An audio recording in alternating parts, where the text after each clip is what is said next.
جامعہ صدیقیہ مولانا منظور مینگل صاحب حفظه الله د تیر جمعې هغه یو بیان دی په هغه کې هغه فرمایي او باقاعده سم جړاله راغلی دی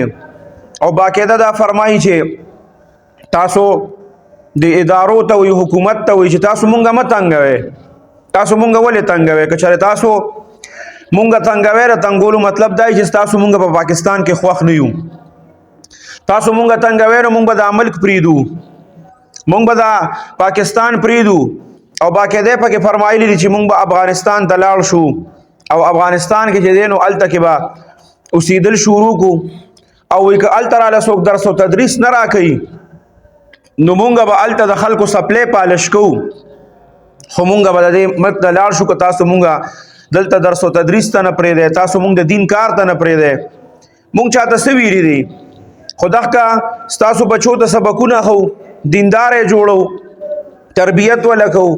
الله او د الله رسول خبرې وته کو مونږ ورته چرته داسې خبره نه ده کړې چې هغه د دې ملک خلافي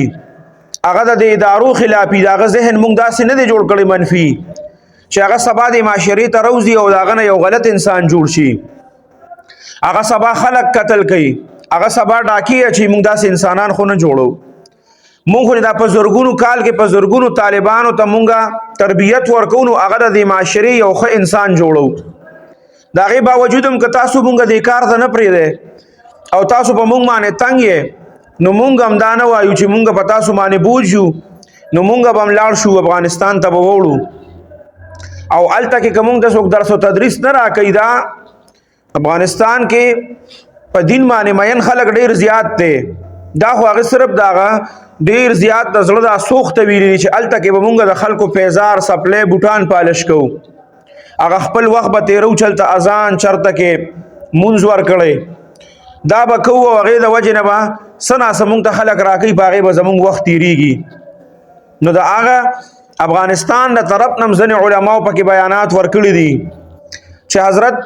تاسو پاکستان پرېږدی او افغانستان ته راشئ تاسو به مونږه ستاسو نوکران څه دي چې هغه نوکران ستاسو خدمتګاران هغه به هم د چا پیزار نه پالش کوي ستاسو پیزار چې کوم دی ستاسو پیزار دا به مونږ په خپل سر باندې ږدو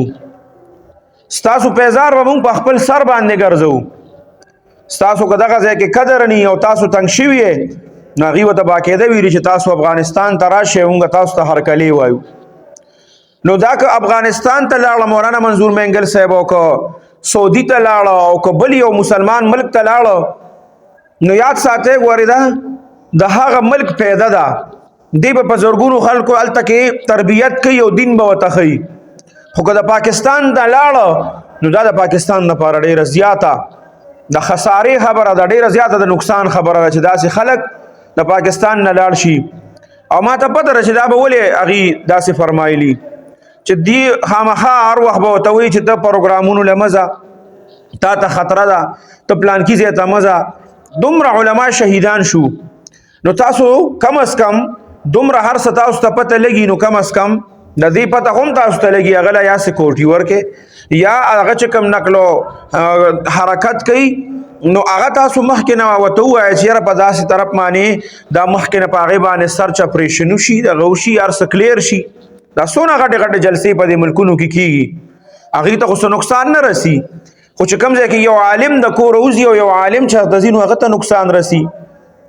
خو دا د پاکستان لپاره او د پاکستان د حکومت لپاره د خسارې خبره ده مولانا منظور مینگل صاحب که چېرته د اونې لاندې کینی نو هغه ته به بیا هم په زرګونو خلک ناست دي او خلک به علم حاصلوي